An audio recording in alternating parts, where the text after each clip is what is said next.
உச்சநீதிமன்றத்தினுடைய தீர்ப்பின்படி ஒரு ஆளுநர் என்பவர் இந்த மாநிலத்தில் இருக்கக்கூடிய பல்கலைக்கழகங்களினுடைய வேந்தர் அப்படின்ற ஒரு பொறுப்பை அவர் இழந்துட்டாரு.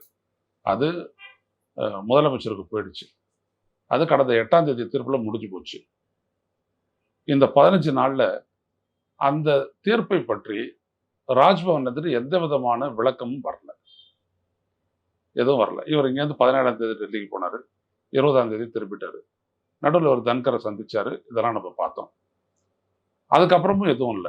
இல்ல இந்திய ஒன்றிய அரசு ஏதாவது அப்பீலுக்கு போறாங்களா? இல்ல ரெவ்யூ போட்டாங்களா? இல்ல ஏதாவது ஒரு அவசர சட்டம் போட்டு ஏதாவது பண்ண போறாங்களான்னா எதுவுமே நடக்கல. அப்போ உச்சநீதிமன்றம் கொடுத்த தீர்ப்பு நடைமுறைக்கு வந்திருக்குது. நடைமுறைக்கு வந்துட்ட உடனே இவருக்கு எங்க இருக்கு அதிகாரம் இத கூட்டுறதுக்கு? மாநாட்டை கூட்டுவதற்கு எப்படி அதிகாரம் இருக்கு? அதான் அந்த முதல் கேள்வி. நீங்க அந்த தீர்ப்பு தொடர்பா ஒரு விளக்கம் குடுத்திருந்தீங்கன்னு வச்சுக்கோங்க. நம்ம புரிஞ்சுக்கலாம். ஓஹோ! இந்தந்த இடத்துல தான் இவர்கிட்ட போச்சு அதிகாரம் முதலமைச்சருக்கு. மத்தபடி இன்னும் ஒரு ஆளுநர் அப்படின்றவருக்கு இருக்குது அதிகாரம் அப்படின்னு ஏதாவது ஒண்ணு புரிஞ்சுக்கலாம். எதுவுமே இல்ல.